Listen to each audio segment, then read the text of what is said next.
बोल प्रभुपाद प्रभुपाद प्रभुपाद प्रभुपाद। श्री हरिनाम संकीर्तन महायज्ञ की जय। ग्रंथराज श्रीमद् भागवतम की जय। जगत गुरु श्री प्रभुपाद की जय। निताय गौर प्रेमानंदी हरि हरि बोल। इस्कॉन पिंजौर केंद्र की जय। आप सभी भक्तों की जय। ओम नमो भगवते वासुदेवाय। ओम नमो भगवते वासुदेवाय। ओम नमो भगवते वासुदेवाय। नारायणं नमस्कृत्य नरं चैव नरोत्तमं देवीं सरस्वतीं व्यासं ततो जयमुदीरये। नष्टप्रायेषु अभद्रेषु नित्यं भागवत सेवया भगवती उत्तमा श्लोकैर्भक्तिर्भवती नैष्ठकी। हरे कृष्ण। आप सभी भक्तों का स्वागत है आज की श्रीमद् भागवत कथा में। तो जैसा कि हम अध्याय स्कंद 1 सृष्टि अध्याय 5 नारद द्वारा व्यासदेव को श्रीमद् भागवतम का उपदेश, श्लोक संख्या आज 28 के ऊपर चर्चा करने का प्रयास करेंगे। इत्थं शरत् प्रावृषिका ऋतु हरेरा विशृण्वतो मे अनुस्वं यशो अमलम् संकीर्त्यमानं मुनिभिर्महात्मभिः भक्ति प्रवृत्तात्मरजस्तमोऽपः। इत्थं शरत् प्रविशा ऋतु हरेरा विशृण्वतो मे अनुस्वं यशो अमलम् संकीर्त्यमानं मुनिभिर्महात्मभिः भक्ति प्रवृत्तात्मा रजस्तमोऽपः। इत्थं शरत् प्रावृषिका ऋतु हरेरा विशृण्वतो मे अनुस्वं यशो अमलम् संकीर्त्यमानं मुनिभिर्महात्मभिः भक्ति प्रवृत्तात्मा रजस्तमोऽपः। शब्दार्थ। इत्थम इस प्रकार, शरत शरत ऋतु, प्रावृषिको वर्षा ऋतु, ऋतु दो ऋतुएं, हरेः भगवान का, विशृण्वतः निरंतर श्रवण करते हुए, मैं स्वयं, अनुस्वम निरंतर, यशः अमलम धवल कीर्ति, संकीर्त्यमानम जपी जाकर, मुनि भी मुनियों द्वारा, महाआत्मी भी महात्माओं द्वारा, भक्तिमय सेवा प्रवृत्तः प्रवाहित होने लगी। आत्मा जीव, रजः रजोगुण, तमः तमोगुण, उपः नाश करने वाले। अनुवाद तथा तात्पर्य जगद्गुरु श्री प्रभुपाद जी के द्वारा। जगद्गुरु श्री प्रभुपाद की जय। इस प्रकार वर्षा तथा शरद दोनों ऋतुओं में मुझे इन महामुनियों से भगवान हरि की धवल कीर्ति का निरंतर कीर्तन सुनते रहने का सुअवसर प्राप्त हुआ। ज्यों ही मेरी भक्ति का प्रवाह होने लगा कि रजोगुण तथा तमोगुण के सारे आवरण विलुप्त हो गए। तात्पर्य। परमेश्वर की दिव्य भक्तिमय सेवा प्रत्येक जीव की सहज प्रवृत्ति होती है। यह प्रवृत्ति प्रत्येक प्राणी में सुसुप्त रहती है, लेकिन भौतिक प्रकृति के संपर्क के कारण रजोगुण तथा तमोगुण अनंत काल से इसे आच्छादित करते रहते हैं। यदि भगवान तथा उनके महान भक्तों के अनुग्रह से कोई जीव इतना भाग्यशाली होता है कि उसे विशुद्ध भक्तों की संगति प्राप्त हो जाए और भगवान के निर्मल महिमा गान को सुनने का अवसर मिल जाए, तो निश्चय ही भक्ति का प्रवाह नदी के प्रवाह की ही तरह होने लगता है। जिस प्रकार नदी तब तक प्रवाहित होती रहती है जब तक कि वह समुद्र तक न पहुंच जाए, उसी प्रकार शुद्ध भक्तों की संगति से विशुद्ध भक्ति की धारा तब तक प्रवाहित होती रहती है जब तक वह चरम लक्ष्य अर्थात भगवान के दिव्य प्रेम तक नहीं पहुंच जाती। भक्ति का ऐसा प्रवाह रोके नहीं रुकता, अपितु यह असीमित रूप से अधिकाधिक बढ़ता जाता है। भक्ति का प्रवाह इतना सक्षम होता है कि कोई दर्शक भी रजोगुण तथा तमोगुण के प्रभाव से मुक्त हो जाता है। इस प्रकार प्रकृति के ये दोनों गुण दूर हो जाते हैं और जीव अपनी मूल स्थिति को प्राप्त करने करके मुक्त हो जाता है। ओम ज्ञानतिमिरान्धस्य ज्ञानाञ्जनशलाकया चक्षुरुन्मिलितं येन तस्मै श्रीगुरवे नमः। श्रीचैतन्यमनोभीष्टं स्थापितं येन भूतले स्वयं रूप कदा मह्यं ददाति स्वपदान्तिकम्। वन्देऽहं श्रीगुरो श्रीयुतापदकमलं श्रीगुरून् वैष्णवांश्च श्रीरूपं साग्रजातं सहगणरघुनाथान्वितं तं सजीवं साद्वैतं सावधूतं परिजनसहितं कृष्णचैतन्यदेवं श्रीराधा कृष्णपादान् सहगणललिता श्रीविशाखान्वितांश्च हे कृष्ण करुणा सिंधु दीनबंधु जगतपते गोपेश गोपिका कांत राधा कांत नमस्तुते तप्त कांचन गौरांगी राधे वृंदावनेश्वरी वृषभानुसुते देवी प्रणमामि हरिप्रिये वाञ्छाकल्पतरुभ्यश्च कृपा सिन्धुभ्य एव च पतितानां पावनेभ्यो वैष्णवेभ्यो नमो नमः। जय श्री कृष्ण चैतन्य प्रभु नित्यानंद श्री अद्वैत गदाधर श्रीवास आदि गौर भक्त वृंद। हरे कृष्णा कृष्णा कृष्णा हरे हरे हरे राम राम राम हरे हरे कृष्ण। तो धन्यवाद आप सभी भक्तों का आने के लिए। मैं क्षमा चाहूंगी आज मैं नहीं आ पाई, परंतु आप सब भक्तों का स्वागत है। खास तौर पे ऐसी सर्दी में भी भक्त आज उपस्थित हैं कुछ भक्त केंद्र में कथा सुनने के लिए। तो आज का ये जो श्लोक है ये बहुत ही महत्वपूर्ण श्लोक है। आशा करती हूँ मेरी आवाज आ रही होगी। एक बार कोई भक्त कंफर्म करेंगे। M I audible? जी माता जी आ रही है। धन्यवाद। आ रही माता जी। हरे कृष्ण। तो जो आज का ये श्लोक है बहुत बहुत महत्वपूर्ण श्लोक है। आप कहेंगे कि माता जी तो हर बार कहती है, हर श्लोक को कहती है उत्तम श्लोक है, ये बहुत महत्वपूर्ण श्लोक है।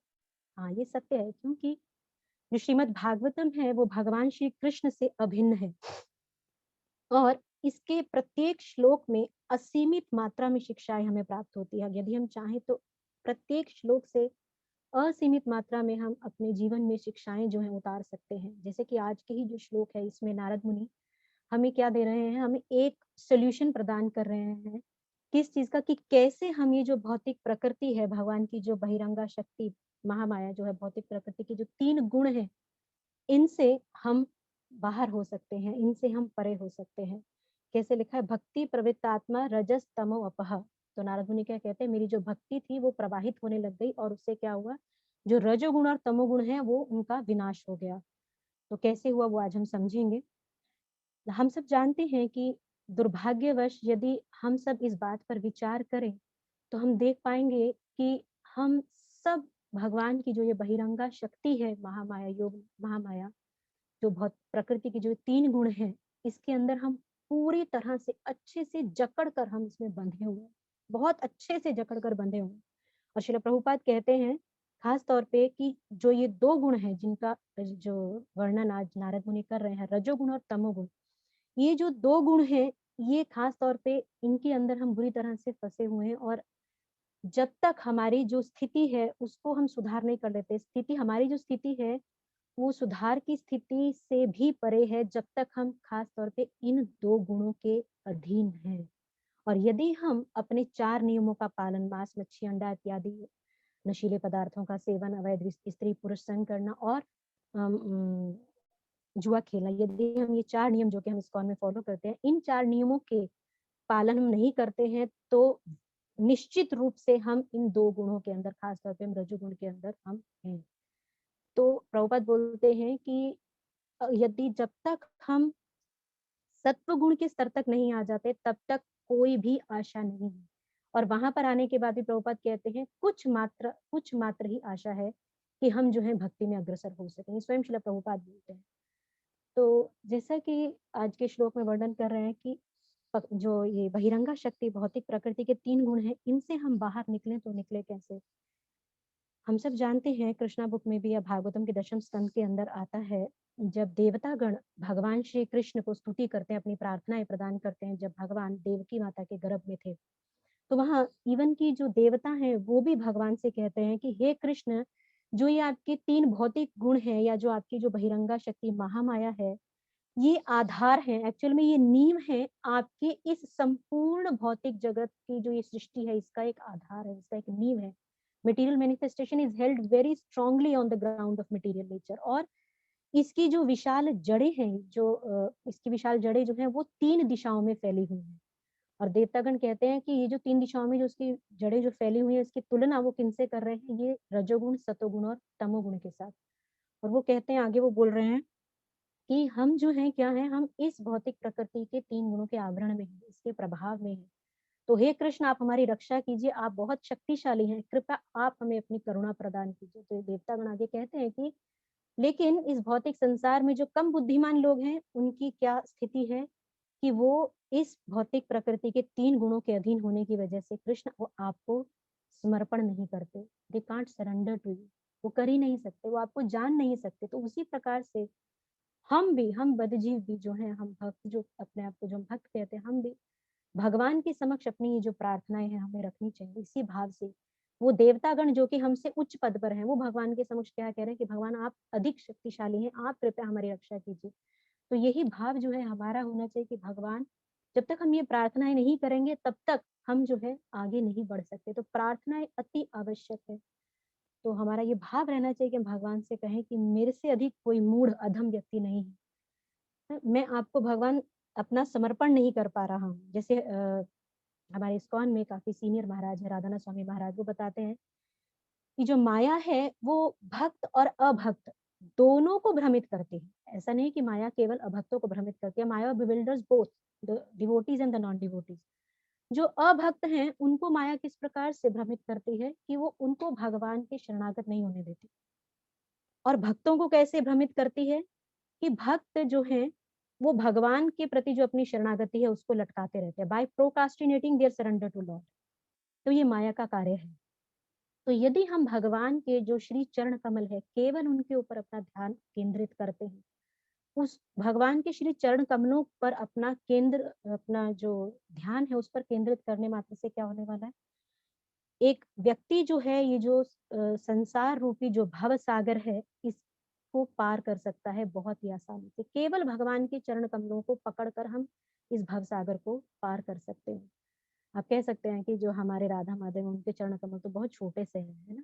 पर ये राधा माधव की जो चरण कमल हैं, ये पूरे ब्रह्मांड को जो है अपनी शरणागति प्रदान कर सकते हैं। देवता आगे बोलते हैं भगवान को कि आपके जो चरण कमल हैं वो भगवान एक नाव के समान है, एक बोट के समान है। उस बोट में सवार होकर आपके चरण कमलों की शरण में आकर एक बद्ध जीवात्मा जो है इस भवसागर को बहुत ही सरलता से उसको पार कर सकता है। और भगवान के जो शुद्ध भक्त हैं वो इसको करते भी हैं, भगवान के चरण कमलों को पकड़ कर इस भवसागर को पार कर जाते हैं। लेकिन ऐसा नहीं है कि फिर इस बोट को वहीं रखते हैं, नहीं, इस बोट को हम जैसे बद्ध जीवों के लिए इस संसार में वो पुनः वापस भेज देते हैं। तो इस प्रकार से जो देवता हैं वो अपनी प्रार्थनाएं भगवान को करते जा रहे हैं उस 10वें स्कंद के 14वें अध्याय में और दूसरे अध्याय में। और अंत में जो 10वें स्कंद का 14वां अध्याय है वहां पर ब्रह्मा जी जो हैं, वहां पहले जो देवता हैं जो दूसरे स्कंद में अपना दूसरे अध्याय में जो अपनी प्रार्थनाएं कर रहे हैं, तो अंत में वो बताते हैं कि केवल एकमात्र आपकी शुद्ध भक्ति के द्वारा ही कोई व्यक्ति जो है आपको जान सकता है भगवान, अन्यथा किसी भी माध्यम से आपको जानना असंभव है। और इसी के आगे कंटिन्यूशन में ब्रह्मा जी जो हैं इस दशम स्कंद के 14वें अध्याय के 29वें श्लोक में बहुत सुंदर प्रार्थना में भगवान के चरणों का वर्णन करते हुए कहते हैं, अथापि ते देवा पदाम्बुजादव्य प्रसादलेशानुगृता एव हि जानाति तत्त्वं भगवन् महिम्नो न चान्य एकोऽपि चिरं विचिन्वन्। Without your mercy, if someone tries to speculate you, he cannot understand your महिमा। हे भगवान, आपकी कृपा के बिना यदि कोई जितना मर्जी वेदों का कई कई हजारों वर्षों तक भी यदि कोई वेदों का अध्ययन करता रहे, तब तक भी क्या नहीं होगा, जानाति तत्वम भगवन महिम्नो न चान्य एको अपि चिरम विचिन्वन। हे भगवान, वो आपकी महिमा को नहीं जान सकता। आपकी महिमा केवल कैसे जानी जा सकती है? लेशानुगृहता, अर्थात केवल आपकी ही कृपा से। भगवान आपकी ही कृपा से, आपके ही चरण कमलों की करुणा से कोई भी जीवात्मा जो है वो आपको जान सकती है। और आज के भी इस श्लोक में उसी प्रकार से ही नारद मुनि भी बता रहे हैं कि भक्ति प्रवृत्तात्मा रजस तमोपहा, भक्ति का जो प्रवाह है वो शुरू हो जाने से क्या होगा, जो रजोगुण और जो तमोगुण है वो नष्ट हो जाएंगे। केवल आपके चरणों की शरण ग्रहण करने से भगवान ये हो सकता है। तो सिमिलरली, और ऐसा ही एक और उसी 10वें स्कंद के 14वें अध्याय के 58वें श्लोक में आगे ब्रह्मा जी क्या कहते हैं? समाश्रिता ये पद पल्लवम महत पदम पुण्य यशो मुरारे भवाम्बुधिर्वत्स पदम परम पदम पदम पदम यद विपदाम न तेषाम।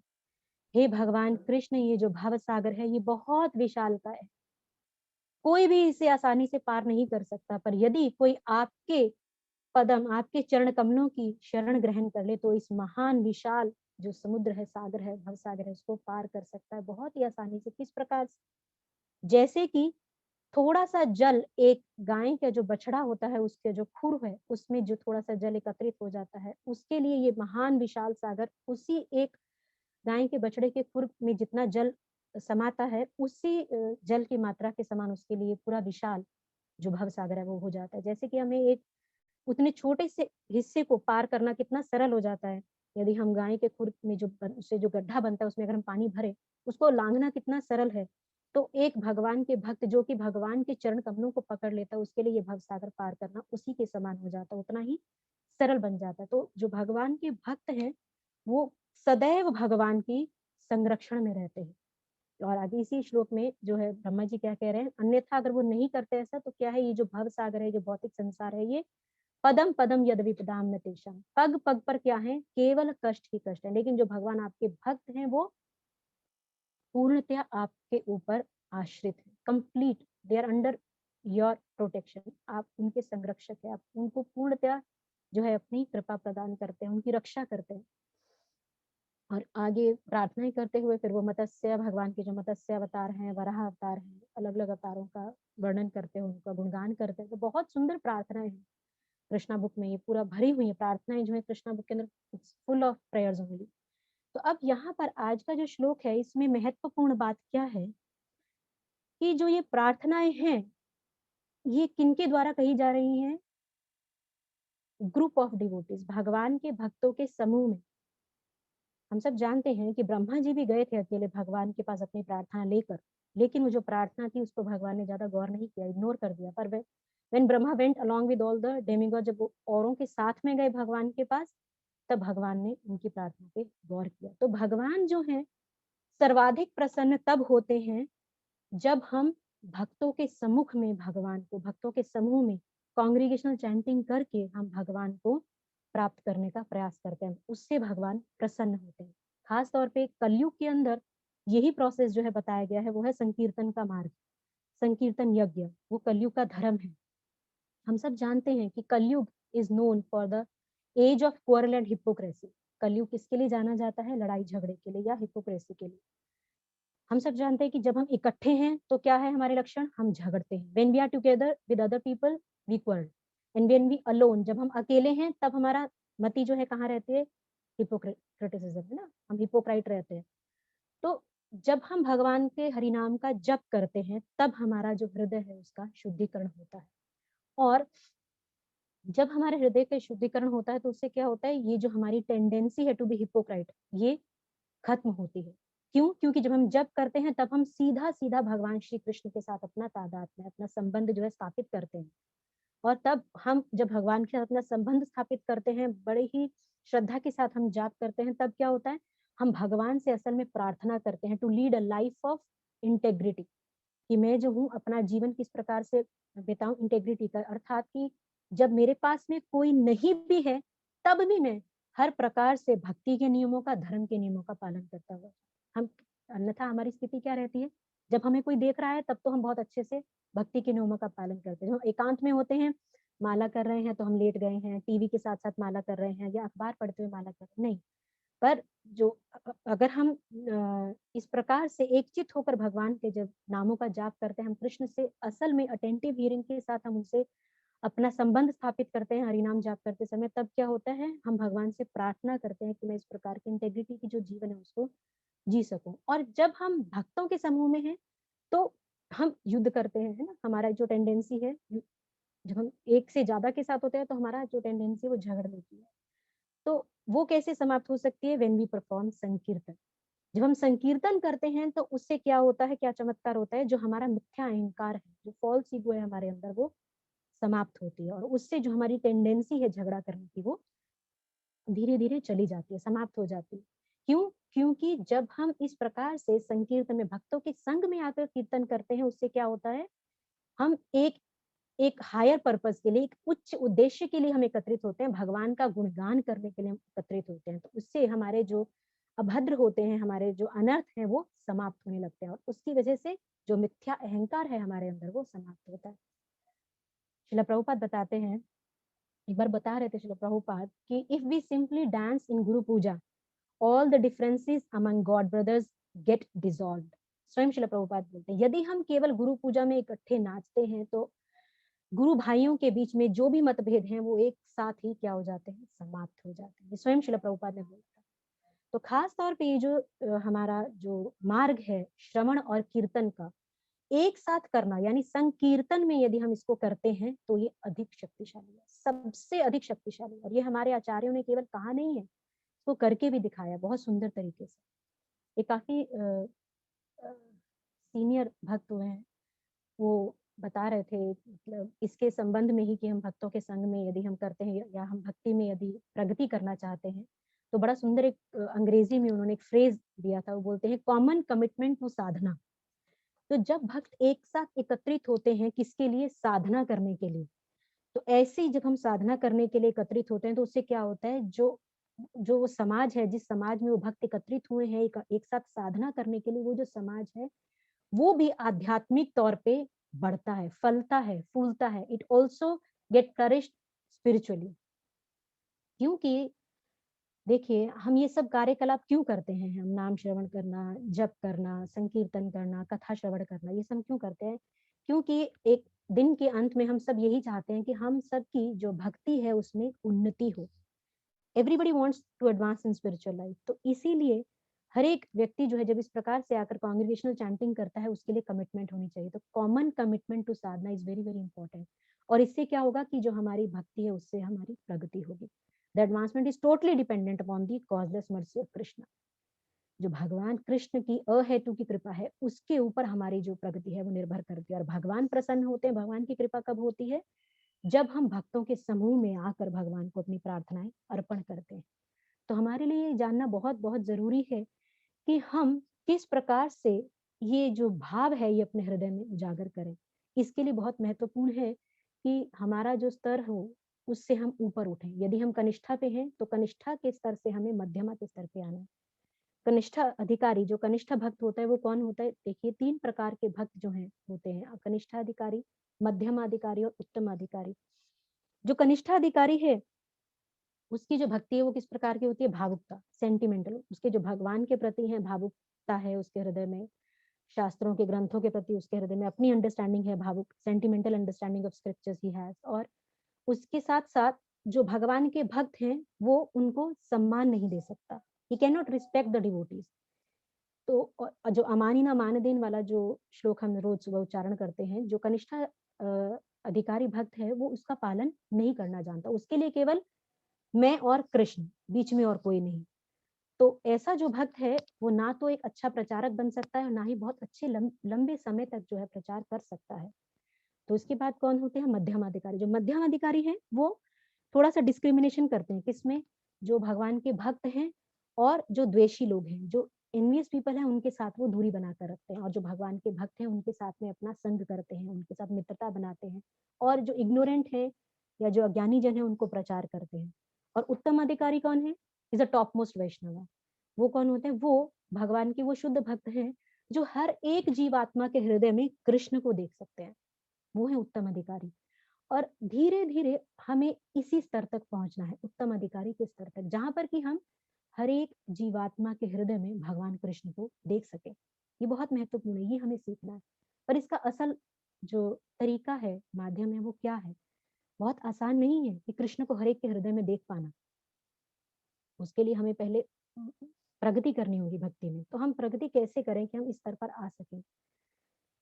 तो इसके बारे में भी बहुत एक सुंदर श्लोक है श्रीमद् भागवतम के 11वें स्कंद के दूसरे अध्याय का 47वां श्लोक है। वहां पर उसके परपट में लिख रहे हैं प्रभुपाद के शिष्य हरिदानंद महाराज की, यदि हम असल में कृष्ण को हर एक जीवात्मा के हृदय में देखना चाहते हैं, भक्ति में प्रगति करना चाहते हैं, तो क्या करना होगा? हमें भगवान के जो भक्त हैं उनको सम्मान देना शुरू करना होगा। If we begin to respect other devotees of Krishna, only then we can see the lord in everyone's heart. तभी हम भगवान को हर एक जीवात्मा के हृदय में देख सकते हैं।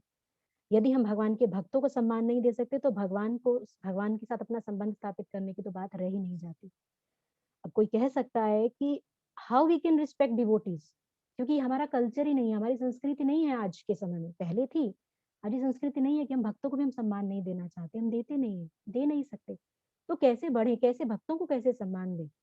जैसे आज के ही कोट में जो शिला प्रभुपाद का जो कोट आता है, बहुत ही महत्वपूर्ण कोट है। आज जब मैंने सुबह उसको खोला, the flies they are finding out where is sore and the bees they are finding out where there is honey. Two classes, दो श्रेणी के लोग हैं, fault finding and collecting the good things. Similarly, there are many rascals who are simply fault finding. Blasphemy means you have good qualities. निंदा करना अर्थात कि हमारे आपके अंदर अच्छे गुण तो हैं, but still I am defaming you. पर फिर भी मैं आपकी निंदा जो है वो मैं उसको कर रहा हूँ। आपके अंदर गुण हैं, पर मेरी क्योंकि आउट ऑफ फॉल्स ईगो या ईर्ष्या द्वेष के कारण मैं आपके अंदर अच्छे गुण ना देखकर क्या कर रहा हूँ? आपकी निंदा कर रहा हूँ। The saintly person tends to overlook the bad qualities and sees the good ones. लेकिन जो भगवान के महान भक्त, शुद्ध भक्त, जो संतगण होते हैं, वो क्या करते हैं? वो हमारे जो अनर्थ हैं उनको छोड़कर हमारे जो अच्छे गुण हैं केवल उनको देखते हैं। तो ऐसा गुण हमारे अंदर कैसे आए कि हम भी ऐसी दृष्टि को प्राप्त करें कि हम जो भगवान के जो लोगों के जो अच्छे गुण है, दूसरों के अच्छे गुण, केवल उनको हम देख सकें। तो उसी के ही परपट में आगे हृदयानंद महाराज इसका भी सोल्यूशन दे रहे हैं कि ये कैसे हो सकता है। If we simply come together and hear Srimad Bhagavatam and chant together. बहुत ही सरल माध्यम वो बता रहे हैं कि केवल हमें क्या करना है, केवल इतना करने मात्र से ही हमारी जो मिथ्या अहंकार है हमारे अंदर वो नष्ट हो जाएगा। हम सबको एक साथ इकट्ठे बैठकर हरि नाम जप करना है और श्रीमद् भागवतम का श्रवण करना है, जो कि हम अभी कर रहे हैं। तो ऐसा करने से क्या होगा? हम एक दूसरे भक्त को हम सम्मान की दृष्टि से देखेंगे, हम एक दूसरे का सम्मान करेंगे। और ये जो प्रोसेस है, हृदयानंद महाराज लिख रहे हैं कि ये प्रोसेस बहुत शक्तिशाली process, it's very very powerful process. We just have to do it with humility. और यही जो चीज है वो आज के श्लोक में नारद मुनि यहाँ बता रहे हैं। क्या कह रहे हैं वो? विशृण्वतो मे अनुस्वम यशो अमलम संकीर्त्यमानम मुनिभिर महात्मभिर। कि क्या होता है कि नारद मुनि क्या बता रहे हैं कि जो भक्ति है उसका फ्लो होने लगा, प्रवाह होने लगी भक्ति। कैसे? और उससे क्या हुआ कि जो उनके अंदर जो रजोगुण और जो तमोगुण है वो नष्ट हो गए। तो ये प्रोसेस बहुत शक्तिशाली है। पर ये कैसे हुआ? जब उन्होंने लगातार विशृण्वतो, लगातार उन्होंने क्या किया? श्रवण किया। भगवान के जो शुद्ध भक्त से उन्होंने उससे श्रीमद् भागवतम का पान किया, उसको सुना लगातार, और हरि कथा को और नाम जप किया उनके संग में। तो ऐसा करने से क्या होगा? तो इस प्रकार से यदि हम करेंगे तो हमारे हृदय में जो मिथ्या अहंकार है वो समाप्त हो जाएगा। अब एक प्रश्न और उठ सकता है कि श्रीमद् भागवतम कथा सुनने से हमारे अंदर जो मिथ्या अहंकार है वो कैसे समाप्त हो सकता है? इसके भी देखिए दो तरीके हैं। ये दो तरीकों से, दो प्रकार से हो सकता है। पहला, तो जब हम श्रीमद् भागवत कथा को सुनते हैं तो उससे क्या होता है? जो हमारी बुद्धि है वो बदलना शुरू होती है। हमें समझ में आता है, अच्छा कृष्ण जो है वही एकमात्र भोक्ता है, भोक्ताराम यज्ञ तपसाम सर्वलोक महेश्वर। उससे पहले हमें क्या लगता है? I am the doer, I am the enjoyer. हम रेडी नहीं होते, हम तैयार नहीं होते हैं भगवान को शरणागत होने के लिए। पर जब हम कथा में बार बार श्रवण करते हैं तो हमारे मन को ठेस पहुंचती है कि नहीं, मैं भोगता नहीं हूँ, मैं करता नहीं हूँ, कौन है? एकमात्र भगवान श्री कृष्ण। तो उससे जो हमारी इंटेलिजेंस है वो एडजस्ट होना शुरू होती है, वो बदलना शुरू होती है। और दूसरा तरीका क्या, वो हम सब जानते हैं कि श्रवण करने से क्या होता है, हमारा जो हृदय है उसका शुद्धिकरण होता है। हमारे हृदय का शुद्धिकरण होता है केवल श्रीमद् भागवतम को सुनने से, क्योंकि ये जो भागवतम की जो ध्वनि है वो क्या है, दिव्य ध्वनि है, it's a transcendental sound vibration.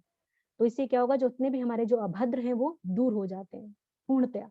जितने भी हमारी अनवांटेड थिंग्स जो है हमारे हृदय में वो सब समाप्त हो जाती हैं। तो ऐसा लग सकता है कि श्रीमद् भागवतम कथा को सुनना बड़े ही साधारण सी चीज है ना, हमें लगता है कि ठीक है, केवल बैठकर सुनना ही तो है, सुन लेंगे। पर जब हम कांस्टेंट हियरिंग करते हैं तो उससे ही हमारा केवल जो हृदय है वो बदलता है, कांस्टेंट हियरिंग करने से। तो ये जो प्रोसेस है, ये जो मार्ग है, जो तरीका है, ये बहुत ही वैज्ञानिक तरीका है। ये असल में एक योग है। जैसे अभी हम सब हरि कथा सुन रहे हैं तो ये एक योग के समान है।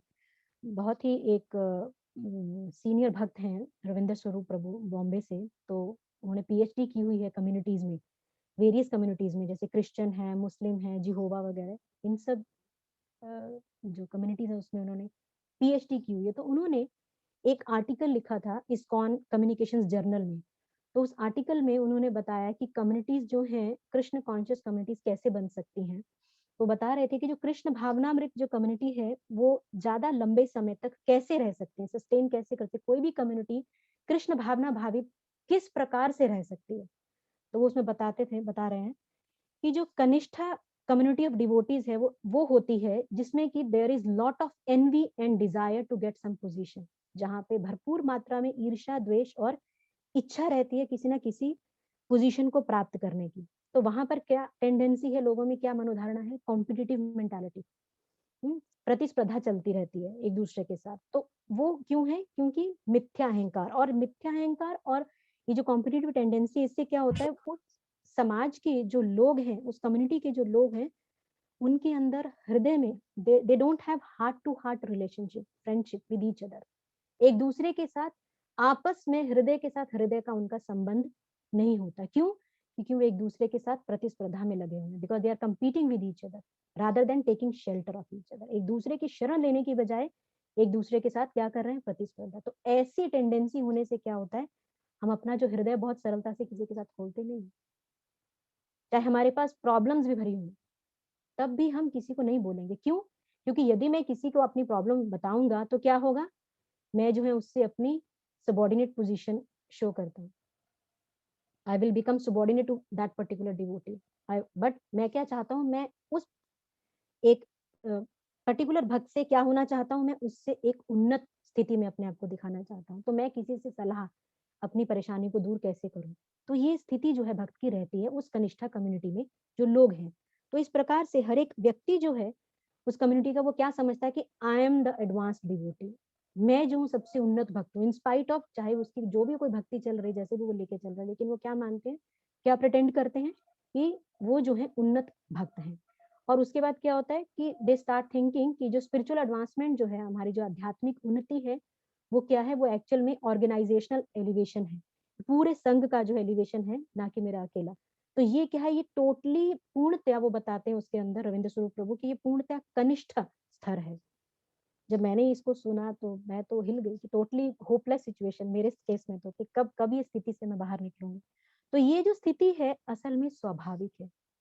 This position is very very natural. क्यों? क्योंकि हम सब जानते हैं कि हम सब जो है लस्ट, एंगर, ग्रीड है ना, काम, क्रोध, लोभ, इन सब के अंदर हम जो है बंधे हुए हैं। पर इसका भी सोल्यूशन जो है आगे प्रभु जी देते हैं उसी जर्नल के अंदर। वो बताते हैं कि ये जो कनिष्ठा कम्युनिटी है इज फॉलोड बाय मध्यमा कम्युनिटी, मध्यमा लेवल ऑफ डिवोटीज। उनके बाद में कौन आते हैं, मध्यम स्तर के भक्त आते हैं। तो but that can happen only, जब ये तब हो सकता है जब जितने भी उस कम्युनिटी के जो लोग हैं वो एक साथ एकत्रित होकर साधना भक्ति करें लगातार। तब उससे क्या होगा, जो ये मिथ्या अहंकार है वो समाप्त हो जाएगा। तब वो कृष्ण के बारे में सुन पाएंगे इकट्ठे बैठकर, और फिर उससे क्या होगा, हृदय का शुद्धिकरण होगा। और ऐसा होने से फिर साक्षात्कार होगा कि मैं एक उन्नत भक्त नहीं, मुझे भगवान श्री कृष्ण और उनके भक्तों की शरण लेनी है। तो ये बहुत बहुत महत्वपूर्ण है यदि हम साधना को निग्लेक्ट करते हैं। जब तक हम इसको करते रहेंगे, साधना को निग्लेक्ट करेंगे, तब तक जो भक्त हैं वो कनिष्ठा स्तर से मध्यमा स्तर तक नहीं आ सकते। जब तक हम साधना को एक कमिटमेंट नहीं देंगे भक्तों के संग में, साधना अर्थात केवल हरि नाम जाप नहीं, हरि कथा भी श्रवण करना, भक्तों के संग में संकीर्तन करना, कथा श्रवण करना, प्रसाद ग्रहण करना, हर एक एक्टिविटी। एक बार एक भक्त बता रहे थे कि हिज होलीनेस राधानाथ स्वामी महाराज बोल रहे थे कि एक भक्त को बोल रहे थे कि प्रसादम का समय हो गया तो आप प्रसादम के लिए आ जाओ। तो भक्त किसी सेवा में व्यस्त थे, तो महाराज ने बोला कि नहीं, उसको छोड़ दीजिए और आकर बैठ जाइए।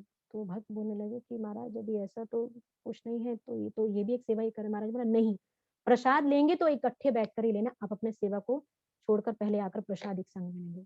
महाराज वहाँ पे वो भक्त बता रहे थे कि महाराज इवन की प्रसादम भी एक साथ बैठकर ग्रहण करने को भी एक सेवा मानते, जो कि वो भी भक्तों के संग में ही होनी चाहिए। और आगे वो प्रभु जी बता रहे थे कि यदि हम इस प्रकार से मध्यमा के स्तर तक आ जाते हैं और फिर भी हम चैंटिंग और रीडिंग और हीरिंग को इकट्ठे, हम साधना को अच्छे से नहीं करते हैं, तो क्या होगा, हम वापस कनिष्ठा के स्तर तक आ सकते हैं। तो इसीलिए यदि हम एक मध्यमा समाज को बनाना चाहते हैं तो बहुत महत्वपूर्ण है कि हम भगवान के बारे में जो श्रवण है, जो जप है, उसको एक साथ करें। This is the base of this society, performing संकीर्तन एंड हियरिंग अबाउट कृष्णा, इकट्ठे एक साथ संग में आकर करना। तो एक और भक्त हैं शिला प्रभुपाद के शिष्य चारू प्रभु, योटा से हैं वो, तो वो बता रहे थे एक बारी कि उन्होंने प्रभुपाद से एक बार प्रश्न किया कि Prabhupada, how long one gets perfection in chanting, कितना समय लगता है जप के अंदर पूर्णता प्राप्त करने में। हम सब जानते हैं कि जप में हम सब जो है स्ट्रगल करते हैं ना, हमारा ध्यान नहीं लगता, मन बार बार भागता है। तो उसी प्रकार से चारू को बता रहे थे कि उन्होंने प्रभुपाद से प्रश्न किया, तो प्रभुपाद ने थोड़े समय के लिए सोचा और फिर उन्होंने उत्तर दिया 40 ईयर्स। तो भक्त को समझ में आ गया प्रभुपाद ने क्या उत्तर दिया, 40 साल लगते हैं हमें भक्त जप में अपना परफेक्शन को प्राप्त करने के लिए। तो जो भक्त थे वो हैरान हो गए। तो भक्ति जो है ये एक बहुत ही serious activity, very very serious activity, बहुत ही महत्वपूर्ण कार्यकलाप है, सिंसियर एक्टिविटी है, होनी चाहिए। इसमें बहुत हमें कठिन प्रयास करना है, बहुत हार्ड लेबर लगती है, हार्ड वर्क करना है। भक्तों को एक साथ आना, एक साथ आकर इकट्ठे साधना करना, संकीर्तन करना बहुत अच्छा लगता है। 2-3 भक्त जो हैं लगातार हर रोज प्रत्येक दिन जो है पिंजौर केंद्र में एकत्रित होते हैं। 2-3 प्रभु तो मुझे पता है जो आते हैं। ये बहुत अच्छी बात है that we come together to perform sadhana. और एक दिन ऐसा होगा कि जब क्या होगा, इस प्रकार से एक साथ साधना करेंगे तो कृष्ण जो है वो प्रसन्न होंगे, और जब कृष्ण प्रसन्न होंगे तब असल में कृष्ण अपनी कृपा हमें प्रदान करने वाले हैं। तो कई बार हम जो है अंडर एस्टिमेट करते हैं इसको, ये जो शक्ति है हरि कथा की श्रवण करने के एक साथ, इसको हम अंडर एस्टिमेट करते हैं क्या इससे क्या प्रभाव होने वाला है। पर असल में इसके अंदर इतनी शक्ति है कि जो हमारी चेतना है ये उसको वापस रीडायरेक्ट कर देती है, उसको वापस ले सही। हम सब अपनी जो स्थिति है, अपना जो संबंध है कृष्ण के साथ, उसको भूल चुके हैं, पर हमारा जो संबंध कृष्ण के साथ है उसको रिवाइव कर सकती है केवल एक ये प्रोसेस, ये जो तरीका है हरि कथा, हरि श्रवण, नाम जप, भगवान के भक्तों के संग में करना। ऐसा करने से जो हमारी चेतना है वो वापस सुप्त अवस्था से जागृत अवस्था में आ सकते हैं। हम जान सकते हैं कि हम भगवान कृष्ण के दास हैं और हमारा नित्य जो स्थान है वो भगवान का धाम है, ना कि ये भौतिक संसार। तो इस प्रकार से जब भक्त प्रयास करते हैं इकट्ठे आकर विनम्रता के साथ हरि कथा को सुनने का, श्रवण करने का, तो क्या होता है उससे जो रुचि है हरि नाम में वो उत्पन्न होती है, कथा में जो रुचि है वो उत्पन्न होती है। जब रुचि उत्पन्न होगी तो स्वाभाविक है उससे क्या होगा, विनम्रता आने लगती है, स्वाभाविक है। यदि हम हरि कथा को ध्यान से सुनते हैं तो हमारी रुचि होगी, जब रुचि बनेगी तो हम विनम्र होते हैं। तो ये बहुत ही सरल तरीका नहीं है इसको करना कि हम सोचे कि हम सिर्फ सुन लिया तो बात खत्म हो गई, नहीं। क्योंकि हमारी जो स्थिति है वो क्या है, we we tend to speak, हमारी जो हर समय इच्छा बनी रहती है, we are condition to speak, we all like to speak. हम सब सिर्फ बोलना चाहते हैं, हम सुनना कोई नहीं चाहता। तो स्पीकिंग का अर्थ क्या हुआ कि जब हमारी जो स्पीकिंग का असली मतलब क्या है, केवल मुझे बोलना है, मुझे बोलना है, अर्थात मैं क्या हूँ, स्वामी हूँ, आप कौन है, दास है। जैसे कि श्रील रूप गोस्वामी हम सब जानते हैं उपदेशामृत के पहले श्लोक में बोलते हैं वाचो वेगम मनसा, तो अर्ज टू स्पीक जो है इज वेरी वेरी स्ट्रॉन्ग। तो जो स्पीकिंग है ये क्या है, ये एक टेंडेंसी है, it's a manifestation of the tendency to control. बहुत ही सूक्ष्म चीज है, हम अपने आप को रोक नहीं सकते उसका, अपने आप को ना रोक पाने का एक ये वो है, मैनिफेस्टेशन है। तो इट्स वेरी नेचुरल कि जो कोई भी व्यक्ति है वो अगर कोई व्यक्ति बहुत ही सावधानी से, सरलता पूर्वक, ध्यान पूर्वक केवल श्रवण करता है, तो दैट मीन्स कि दैट पर्सन इज हम्बल, कि वो व्यक्ति कौन है, विनम्र है, जो केवल सुनने में तैयार है, बोलने में नहीं। तो मतलब वो इस बात को मानता है कि मैं कुछ नहीं जानता, मैं अति मूर्ख हूँ, और क्या है साथ में कि मैं केवल श्रवण करना चाहता हूँ। तो जब हम ऐसा भाव अपने अंदर जागृत कर लेते हैं, that I am a fool, number one I want to hear, then we have to try to hear, फिर हम इसको सुन पाते हैं। जब हमारे अंदर ऐसा मूड हमारे अंदर कल्टीवेट हो जाता है कि मुझे केवल इस प्रकार से विनम्र भाव से भगवान के भक्तों से बैठकर सुनना है, तो हियरिंग करने के लिए बहुत आवश्यक है, श्रवण करने के लिए बहुत जरूरी है वो विनम्रता, विनम्रता का होना। तो भगवान कृष्ण जैसे कि सबसे इम्पोर्टेंट, जैसे मैं बता रही थी, विनम्रता, जब तक हमारे अंदर विनम्रता नहीं होगी तो हम आगे श्रवण भी नहीं कर सकते। इसी के संदर्भ में भगवान भगवत गीता के 13वें अध्याय के अंदर जो शुरुआत में सबसे जो भगवान वहाँ पे आइटम्स ऑफ नॉलेज बता रहे हैं, तो उसमें सबसे पहली आइटम भगवान नॉलेज की क्या बता रहे हैं, अमानित्वम, विनम्रता। सबसे पहला जो गुण है वो क्या है, ज्ञान प्राप्त करने का, वो विनम्रता का गुण है। यदि हम श्रवण करना चाहते हैं तो हमारे अंदर विनम्रता होनी चाहिए। फिर जो भी कोई बोले, जो भी कोई रिप्रेजेंट कर रहा है परंपरा को, परंपरा में जो भी कोई बोल रहा है, हम तैयार होंगे सुनने के लिए। क्योंकि हमारी स्थिति अदरवाइज क्या रहती है कि हमें ऐसा लगता है कि हम जानते हैं, क्योंकि मुझे सब आता है, मुझे सब पता है, तो मुझे सुनने की क्या आवश्यकता है। ऐसे कि केनो उपनिषद, एक उपनिषद है, उसमें वर्णन आता है कि one who thinks he knows, he actually doesn't know, but one who thinks he doesn't know, he actually knows. अगर कोई ये कहता है कि मुझे पता है, मुझे ज्ञान है, उसे असल में कुछ भी नहीं पता। पर अगर कोई इस बात को मानता है, सोचता है कि मुझे कुछ नहीं आता, वो असल में सब कुछ जानता है। क्यों? क्योंकि one has to be simple hearted to hear about Krishna from anyone, from the parampara. यदि अगर किसी को परंपरा में श्रवण करना है, तो उसके लिए सरल हृदय होना अति आवश्यक है। अन्यथा जब तक हमारे अंदर डीप ह्यूमिलिटी नहीं होगी, हम जो श्रवण हम कर रहे हैं वो अंदर नहीं उतरने वाला। It must be attentive and humility must be. तो ये बहुत जरूरी है कि हमारा जो व्यवहार है वो एकचित हो हरि कथा को श्रवण करने के लिए, और साथ ही विनम्र हो। क्योंकि जब हम हरि कथा का श्रवण करते हैं, हम क्या करते हैं, सीधा भगवान से कनेक्ट करते हैं अपने आप को। और जब हम इस प्रकार से भगवान से अपने आप को कनेक्ट करते हैं, तब क्या होता है, हमें भगवान की कृपा प्राप्त होती है, और शिला प्रभुपाद की कृपा प्राप्त होती है। लाइक एक बार शिला प्रभुपाद अपने एक शिष्य, सुरा प्रभु हैं, तो मतलब शिला प्रभुपाद के जो शिष्य हैं उनसे, मतलब सुरा प्रभु, उन्होंने प्रभुपाद से एक प्रश्न किया था, कि वो पूछते हैं प्रभुपाद से कि प्रभुपाद, हाउ यू गेट डिसप्लीज्ड। इतना विचित्र प्रश्न है, हम सब तो ये जानना चाहेंगे Prabhupada how you become please. उन्होंने पूछा हाउ यू गेट डिसप्लीज्ड, तो प्रभुपाद ने उत्तर दिया, when GBC and temple president are disturbed with us. जब गवर्निंग बॉडी कमीशन, जो इस्कॉन की गवर्निंग बॉडी कमीशन है, या जो मंदिर के अध्यक्ष हैं, जब वो हमसे परेशान हो, तब मैं निराश होता हूँ या मैं अप्रसन्न होता हूँ। तो ऐसा उत्तर जब श्रील प्रभुपाद ने सुरा प्रभु को दिया। असल में सुरा प्रभु ये इंसिडेंट तब बता रहे थे कि उस समय पे जो उस मंदिर के अध्यक्ष थे, वो सुरा प्रभु से किसी कारणवश नाराज थे। तो उन्होंने प्रभुपाद से जब प्रश्न किया, तो प्रभुपाद ने उत्तर दिया। तो हम प्रभुपाद की जो मर्सी है, जो हम तब अट्रैक्ट कर सकते हैं, वो तब आकर्षित कर सकते हैं जब हम विनम्र भाव से सेवा करेंगे। विनम्र भाव से हम सेवा करें, और साथ में हम श्रवण करें ध्यान पूर्वक भक्तों के संग में बैठ के। तो ये जो कृष्ण भावनामृत जो है, ये केवल ये नहीं है कि हम इकट्ठे संघ में हैं, हमने शास्त्रों का अध्ययन किया, उससे हमने बहुत अधिक ज्ञान अर्जित कर लिया। It's not just about accumulating lot of information. केवल ज्ञान को अर्जित करना ही कृष्ण भक्ति नहीं है। अपने दिमाग में, ब्रेन में हमने ज्ञान को भर लिया तो हम कृष्ण भक्त हो गए, नहीं। ये असल में अपने हृदय में भगवान की कृपा को धारण करना। क्योंकि जो कृपा है वो ब्रेन में नहीं जाती, कृपा कहाँ जाती है, हृदय में आ जाती है, वो हृदय में उतरती है। We can access this mercy, पर उसके लिए हमारे अंदर इच्छा होनी चाहिए श्रवण करने की। तो इसीलिए हमारे को भगवान के द्वारा क्या प्राप्त है, 2 कान है और 1 जीवा है। पर इसका अर्थ ये नहीं है कि हम जो है मतलब कि हम जब भी श्रवण करें तो हमें इस कान से सुनना है और दूसरे से निकाल देना है, नहीं ना, इसका अर्थ ये नहीं है। हमें जब भी श्रवण करना है उसको अपने हृदय में उतारना है, अंतःकरण में लेकर जाना है।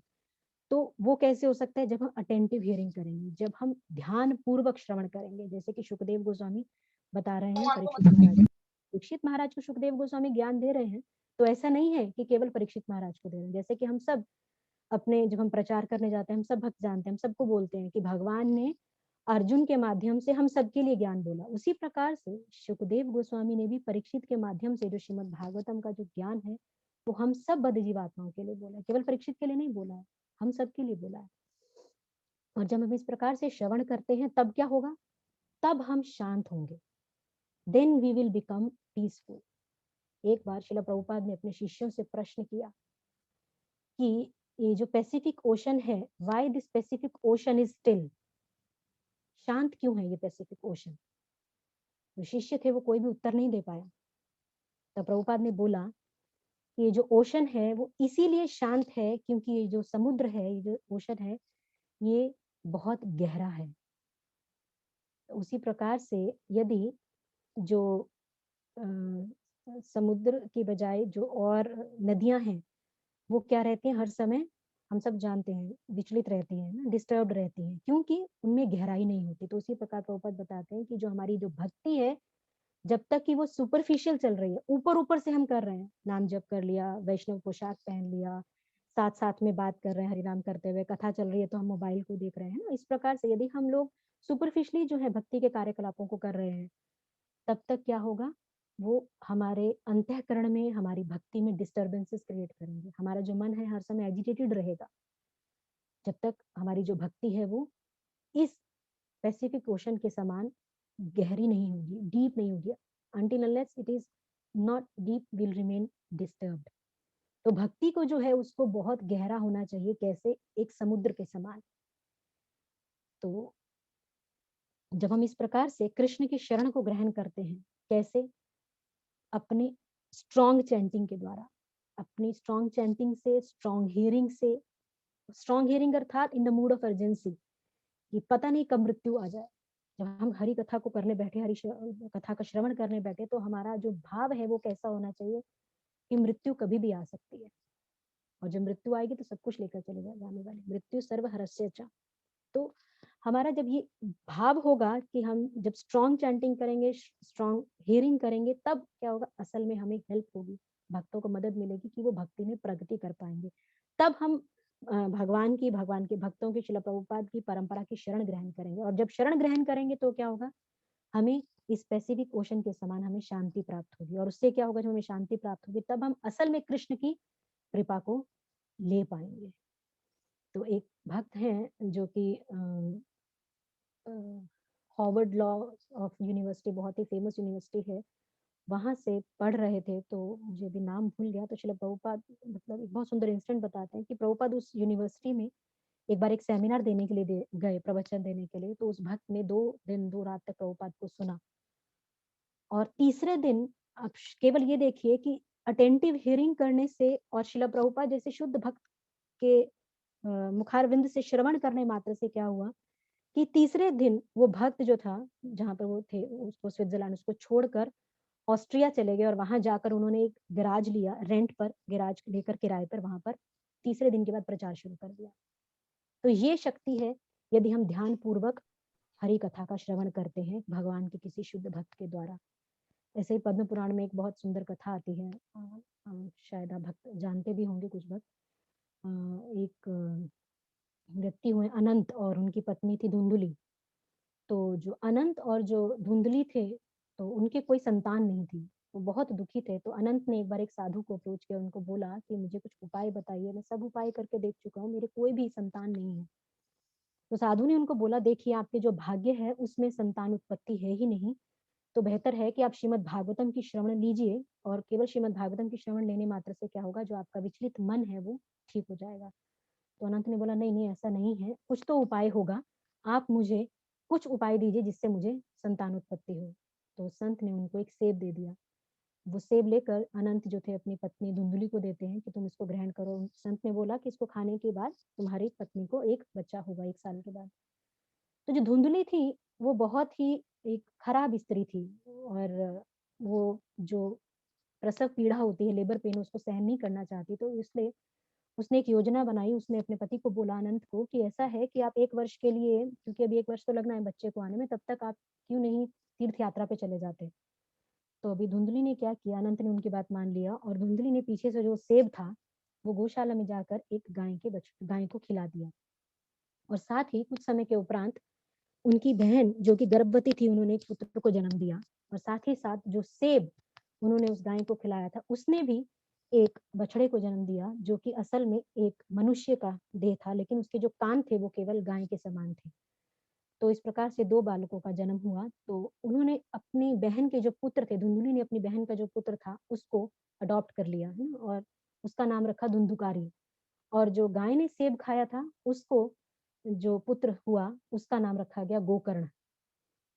तो अब जब वापस आए अनंत इस प्रकार से, तो बड़े हर्षोल्लास, बड़े ही प्रसन्न हुए, क्योंकि जब वो साधु से पुत्र की याचना कर रहे थे, एक संतान की याचना कर रहे थे, तब साधु ने ये भी बोला क्योंकि तुम्हारे भाग्य में संतान उत्पत्ति नहीं है, तो जो आज तुम्हारी स्थिति है इससे और आगे जो स्थिति है वो खराब हो जाएगी यदि तुम्हें पुत्र प्राप्ति होगी, तुम्हारे दुख का कारण रहेगा। तो उन्होंने बोला कि नहीं कोई बात नहीं, आप मुझे पुत्र तो मुझे चाहिए ही है।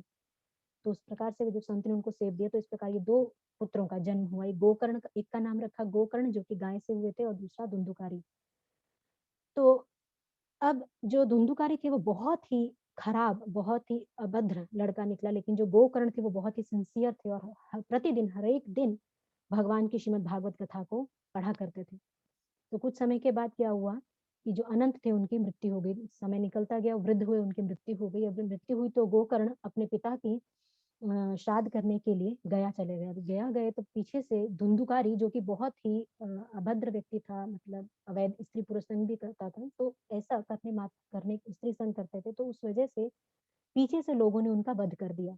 जब गोकर्ण वापिस आए तो उनको पता चला कि उनके भाई धुंधुकारी जो थे वो नहीं रहे, तो उन्हें बड़ा ही दुख लगा। तो वो धुंधुकारी का जो है, और धुंधुकारी के साथ में अब जो धुंधुकारी के मृत्यु के बाद में उनको क्या प्राप्त हुआ, एक प्रेत योनि प्राप्त हुई। तब उनको गति ना मिलने की वजह से धुंधुकारी बहुत परेशान हो गया। तो धुंधुकारी गोकर्ण से प्रार्थना करता है कि मुझे यहाँ से बाहर निकालो। तो गोकर्ण सब जगह जाके उनका श्राद्ध करते हैं, कुछ नहीं होता। गया जाते हैं, वहां उनका श्राद्ध करते हैं, तब भी कुछ नहीं होता, तब भी उसको मुक्ति प्रदान नहीं होती। तब गोकर्ण सूर्य देव की प्रार्थना करते हैं, तो उनको बताते हैं कि अब सूर्य देव की प्रार्थना कीजिए। जब वो सूर्य देव की प्रार्थना करते हैं तो सूर्य देव उनको बोलते हैं, गोकर्ण तुम उस धुंधुकारी के लिए श्रीमद् भागवतम की कथा करो। तब 7 दिन के लिए गोकर्ण श्रीमद् भागवतम की कथा करते हैं, और साथ में वहां पर एक वो बांस का डंडा रख लेते हैं, उस जिसमें उस बांस के डंडे में 7 जो है गांठें होती हैं, जो कि एक मतलब किस चीज को संबोधित करती थी भी, जैसे जैसे एक एक दिन बीतता जा रहा था तो एक एक दिन के बाद एक एक गांठ जो थी वो खत्म होती जा रही थी, फटती जा रही थी। तो गोकर्ण ने धुंधुकारी को बोला कि देखो तुम्हारा उद्धार होना निश्चित है, लेकिन तुम्हें बहुत ही ध्यान पूर्वक इस श्रीमद् भागवतम कथा का पान करना होगा, ध्यान पूर्वक, अटेंटिव हियरिंग। तो धुंधुकारी बहुत ही एकचित होकर वहां पर बैठ गए, उसका श्रवण करने लगे। तब जब ऐसे श्रवण करने लगे तो एक दिन गया तो एक गांठ टूटी, दूसरा दिन गया दूसरी गांठ टूटी। जब 7 दिन कथा समाप्त हुई, 7वें दिन पर वो जो बांस था वो पूरा समाप्त हो गया और धुंधुकारी को मुक्ति प्रदान हुई। और तभी उसी समय वहां पर वैकुंठा एयरप्लेन पहुंच गया धुंधुकारी को साथ ले जाने के लिए। तो ऐसा देखकर गोकर्ण बड़ा ही हैरान, एकदम से रुको रुको रुको रुको, आप कहाँ चले उनको लेकर? ऐसा कैसे? कथा तो सबने सुनी है, कथा हम सबने सुनी है, पर ये तो बहुत ही बुरा व्यक्ति था, आप इसको तो लेकर जा रहे हैं, जो बाकी सब ने सुना उनको क्यों नहीं ले जा रहे हैं? तब वहां पर जो वैकुंठा विमान के जो भगवान के विष्णुदूत हैं वो बोलते हैं, क्योंकि धुंधुकारी ने जो कथा सुनी है वो एक चित होकर, he has heard with full attention complete 7 days, पूरे 7 दिन तक धुंधुकारी ने जो ये श्रीमद् भागवत कथा का जो पान था वो बहुत ही ध्यान पूर्वक किया। लेकिन बाकी जो लोग थे वो कभी बीच में घर जा रहे हैं, चाय पानी पी रहे हैं, टीवी भी देख रहे हैं, सब कुछ करते रहते हैं साथ साथ। तो इस प्रकार से कथा श्रवण से जो है हमारे को उतना लाभ प्राप्त होने वाला नहीं। तो जो वैकुंठा प्लेन थे, जो व्यक्ति इतना अभद्र था अपने जीवन में, जिसको मृत्यु के बाद भी मुक्ति प्राप्त नहीं थी, तो किस प्रकार से केवल श्रीमद् भागवतम की कथा को ध्यान पूर्वक सुनने मात्र से क्या हुआ, उसका उद्धार हो गया। इसी प्रकार से एक बहुत सुंदर बात श्रील प्रभुपाद के एक शिष्य हैं भुरिजन प्रभु, वो बता रहे थे एक बारी कि वो एक इंसिडेंट बताते हैं एक कुत्ते का और एक खरगोश का। वो कथा मतलब बता रहे थे कि एक बार एक कुत्ता जो है खरगोश के पीछे भाग रहा था, तो बहुत तेज भाग रहा था, खरगोश भी बहुत तेज भाग रहा था, कुत्ता भी बहुत तेज भाग रहा था। भागते भागते बड़ा प्रयास किया, लेकिन कुत्ता उस खरगोश को पकड़ नहीं पाया। तो बाद में उसके जितने भी अन्य मित्र थे उस कुत्ते के, तो वो पूछते हैं कि उसके ऊपर हंसी मजाक करते हैं कि तुम्हें खरगोश को ही नहीं पकड़ पाए।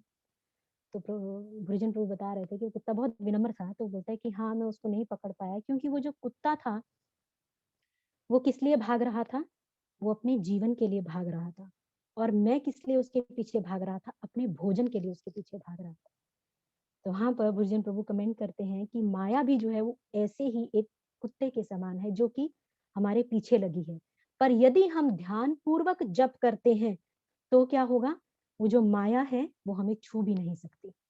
यदि हम ध्यान पूर्वक जप करते हैं, क्योंकि हम जो जप कर रहे हैं वो किसके लिए कर रहे हैं, अपने जीवन के लिए। यदि हम अपने जीवन के लिए जप करते हैं तो वो कुत्ते के समान रूपी जो माया है वो हमें छू भी नहीं सकती। दैवी ही ऐशा गुणमयी मम माया दुरत्तया माम एवं प्रपद्यन्ते माया में ताम तरंती, तो स्वयं भगवान भगवद गीता में बोलते हैं। तो इसीलिए जो भक्त हैं वो बहुत ही, जो असल में भक्त इस भौतिक प्रकृति के 3 गुणों से बाहर निकल के इस भवसागर से बाहर निकलना चाहते हैं, वो बहुत ही ध्यान पूर्वक, they chant very very very desperately, बहुत ध्यान पूर्वक वो अपना जाप करते हैं, क्योंकि वो जानते हैं कि जो मृत्यु है किसी भी समय आ सकती है, कभी भी मृत्यु आ सकती है। मृत्यु हर समय 24 घंटे तलवार के समान हमारे सिर के ऊपर लटकी हुई है, पर हम किस में लगे हुए हैं, हम बहुत व्यस्त हैं इस जीवन की प्रॉब्लम्स को सॉल्व करने में। ये हमारी प्रॉब्लम है ना, दिस इज आवर प्रॉब्लम। हम रियलाइज नहीं करते, हम साक्षात्कार नहीं कर पाते इस संसार का, कि ये संसार अपने आप में ही बहुत बड़ी प्रॉब्लम है।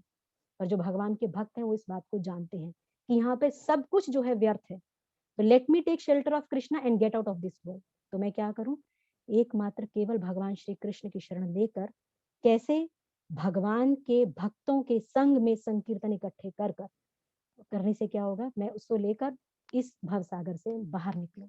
ये है बुद्धिमत्ता भगवान के भक्तों की। और ये जो श्रीमद् भागवतम कथा, ये क्या है, ये साउंड वाइब्रेशन है, ये हमारे हृदय को शुद्धिकरण करते हैं जितना हम सुनते हैं। और ऐसा होने से फिर क्या होगा, हमारा जब हृदय का शुद्धिकरण होगा तब हम असल में अपनी स्थिति को जान पाएंगे। तो हमारी जो साधना है वो शक्तिशाली कैसे बन सकती है, by being in the association of devotee. जब हम भक्तों के संग में रहकर एक विनम्र भाव को हम जान पाएंगे, अपनी स्थिति को हम जान पाएंगे। जब भक्तों के संग में रहकर साधना भक्ति को करते हैं तब हम अपनी असली स्थिति को जान पाते हैं। तो ये बहुत महत्वपूर्ण है कलयुग में, क्योंकि ये जो कलयुग का जो युग है ये किसका है, क्वारल एंड हिपोक्रेसी, लड़ाई झगड़े का ये युग है।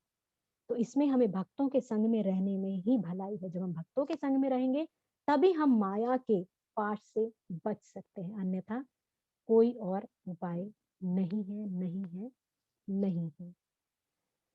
तो आज की कथा को यहीं पर विराम देंगे। मैं माफी चाहूंगी, मैं खुद आज नहीं आ पाई आप सब भक्तों के दर्शन करने के लिए। अच्छे अच्छे भगवान के भक्त और उनके भगवान और भगवान के भक्तों का दर्शन करने आज मैं नहीं आ पाई। थोड़ा तबीयत काफी ज्यादा खराब थी तो गाड़ी नहीं चला पा रही थी, तो इस वजह से मैं नहीं आ पाई। पर मैं तो इवन की 7:30 तक सोच रही थी कि कैंसिल, क्लास कैंसिल का मैसेज डाल देती हूँ, पर भगवान की कृपा से जो पुत्र है मेरा वेद व्यास, उसने मुझे इंस्पायर किया कि नहीं आप क्लास कैंसिल मत करो, मैं खाना बना दूंगा। मैंने कहता हूँ कैसे बना, तो मैं बना दूंगा पर आप क्लास ले लो, जबकि उसका कल एग्जाम भी है। खुद भी वो 2 दिन से थोड़ा बीमार है, पर मे बी मतलब भगवान ऐसे भक्त, ऐसे पुत्र सबको प्रदान करें। मतलब अपनी माता के लिए तो एक पुत्र का प्रेम स्वाभाविक है ना, हम सब जानते हैं माता के लिए तो पुत्र का प्रेम स्वाभाविक है। पर यही प्रेम और करुणा यदि हमारे हृदय में हर भक्त के लिए, हर जीव के लिए हो तो सबसे बढ़िया था। ऐसा होने से क्या होगा, ऐसा होनी चाहिए, तभी हम जो कालिदास थे भगवान के भक्त, उनके समान निष्पक्ष हो सकते हैं भगवान के हर भक्त का उच्चिष्ट ग्रहण करने के लिए। मैं क्षमा चाहूंगी, पर प्रयास रहेगा कि अगले सप्ताह आप सब भक्तों के दर्शन कर पाए। और अगले सोमवार, कल तो अद्वैताचार्य जी का अपीयरेंस डे है और उससे अगले सोमवार 14 फरवरी को नित्यानंद त्रयोदशी है। तो आशा करते हैं हम कुछ उसको मना पाएंगे अपने केंद्र में। तब सब भक्त जो भी आ सके उनका दर्शन प्राप्त करेंगे। तो आज की कथा से संबंधित यदि किसी का कोई प्रश्न है, कोई जिज्ञासा है, तो आप 2-4 मिनट बात कर सकते हैं, पूछ सकते हैं, अन्यथा फिर कथा को विराम देंगे।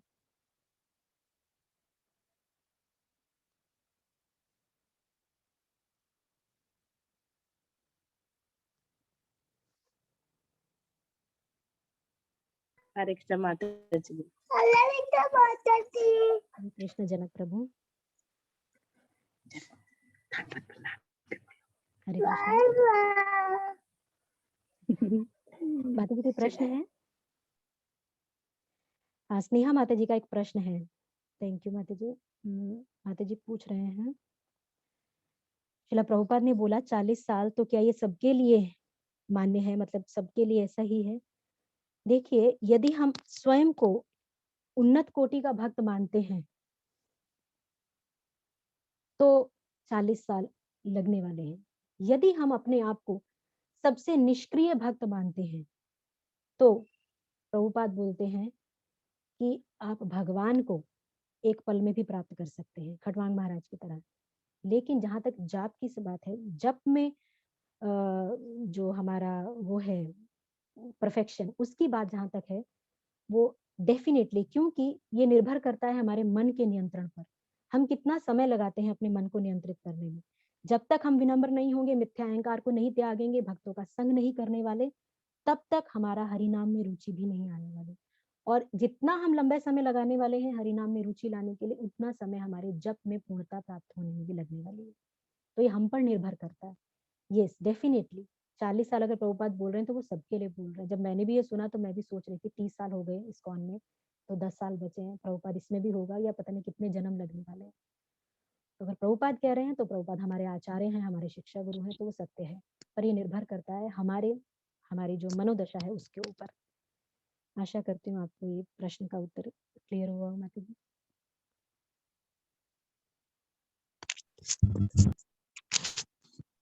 स्नेहा माता जी क्लियर हो गई?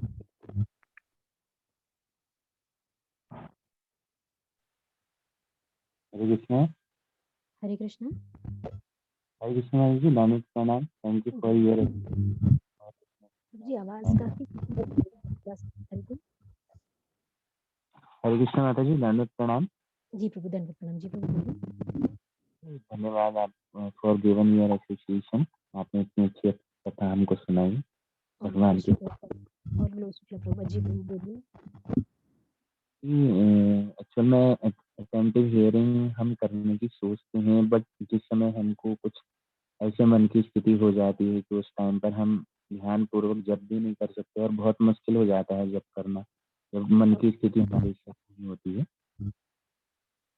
तो क्षमा उस टाइम चाहूंगी, शब्द नहीं पाई आपका, क्या बता रहे, कौन स्थिति में आपका ध्यान नहीं लग पाता? मैडम जी, मैं ये कह रहा था कि जिस टाइम पर ना, वैसे तो हम अटेंटिव हियरिंग करने की सोचते हैं, प्रयास करते हैं, बट कुछ टाइम जिस समय मन की स्थिति ऐसी नहीं होती है, कभी विचलित हो जाती है, जी हमारे मन वो नहीं रहता, तो उस समय हमारा ध्यान मतलब उस समय जप में और अच्छी तरह नहीं हो सकता। जबकि हमको प्रयास करना चाहिए कि हर स्थिति में हमारा मन भगवान श्री कृष्ण के चरणों में और उनके नाम में रहे। बट उस टाइम पर हम थोड़ा विचलित हो जाते हैं, तो उस टाइम को हम कैसे अटेंटिव और अच्छे से कर पाएंगे, थोड़ा बताएंगे? धन्यवाद रितेश प्रभु प्रश्न करने के लिए। यस, बहुत ही महत्वपूर्ण प्रश्न है, लेकिन इसको समझने से ज्यादा महत्वपूर्ण है अपने जीवन में उतारना इसके उत्तर को। खास तौर पे जब हम जाप करते हैं और बीच में यदि हमारा मन नहीं लगता है जप करने में, एक है हम, आप खुद ही कह रहे हैं कि मैं सुन रहा हूँ पर फिर भी मन भागता है। जैसे मेरे गुरु महाराज बताते हैं कि आपका मन 1000 बार भागे, उसको 1000 बार वापस लेकर आओ। मन का कार्य है भागना, आपका कार्य है उसको वापस लेकर आना। एक मन के पर आपको महामंत्र नहीं सुना, तो फिर दूसरे मन के पर हम फिर प्रयास करें, तीसरे पर हम फिर प्रयास करें, बार बार श्रवण करने का प्रयास करें। और जैसे बता रहे, कई बार मन की ही स्थिति खराब होती है ना, चाहते हैं जब करना अच्छे से, वो भी नहीं होता। तो उसके कारण हम सब जानते हैं 10 है नाम अपराध और 10 है वैष्णव अपराध। सॉरी, एक है वैष्णव अपराध और 10 है नाम अपराध, तो टोटल 11 अपराध जो है, उनका भी हमें साथ में ध्यान करना है, ध्यान रखना है जब हम नाम जप करते हैं। खास तौर पे जब हमारा नाम जप डिस्टर्ब होता है, उसका कारण होता है वैष्णव अपराध। हम वो कथा जानते हैं, हम सब भक्त कथा जानते हैं रूप गोस्वामी और सनातन गोस्वामी की, कि किस प्रकार से रूप गोस्वामी भगवान का ध्यान कर रहे थे, लीला का स्मरण कर रहे थे, और पास में से एक लंगड़ा व्यक्ति निकला, जबकि उन्होंने कोई अपराध नहीं किया था उनके प्रति। भगवान की लीला की स्मृति करते समय ही केवल उनको हंसी आई। पर उस लंगड़े व्यक्ति ने क्या समझा कि ये जो भक्त है, ये जो समाधि में बैठा है, ये मुझ पर हंस रहा है। और तुरंत क्या हुआ, रूप गोस्वामी जिस समाधि में थे, जो लीला का स्मृति कर रहे थे, उस वो टूट गए।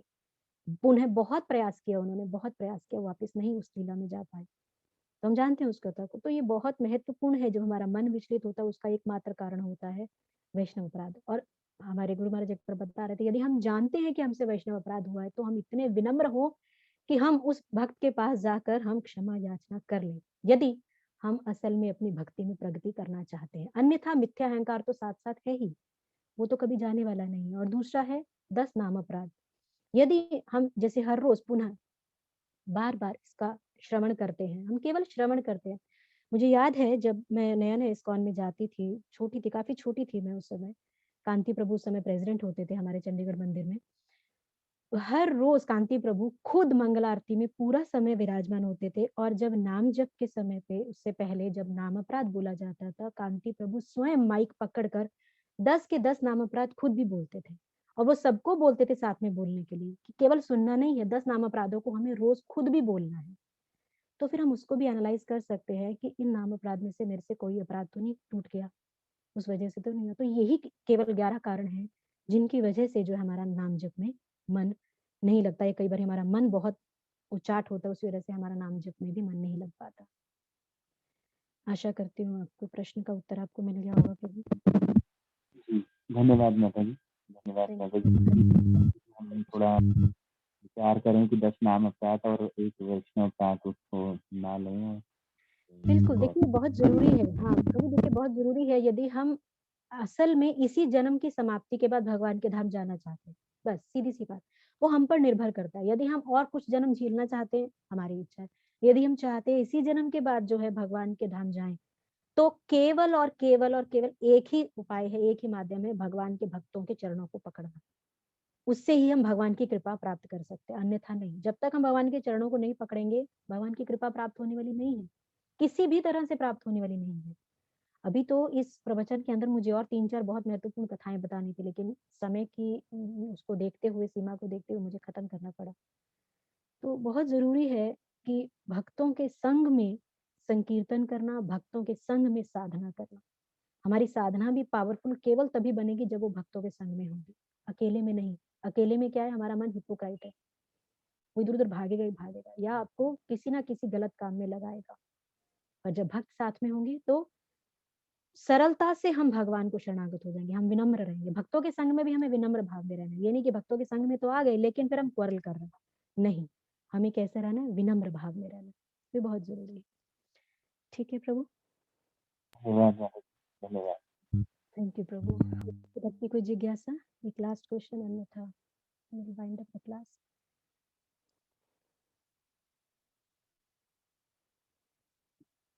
ठीक है, तो आप सब भक्तों की जानकारी के लिए कल जैसे कि अद्वैताचार्य जी का आविर्भाव दिवस है, तो कल व्रत रहेगा पूरे दिन के लिए।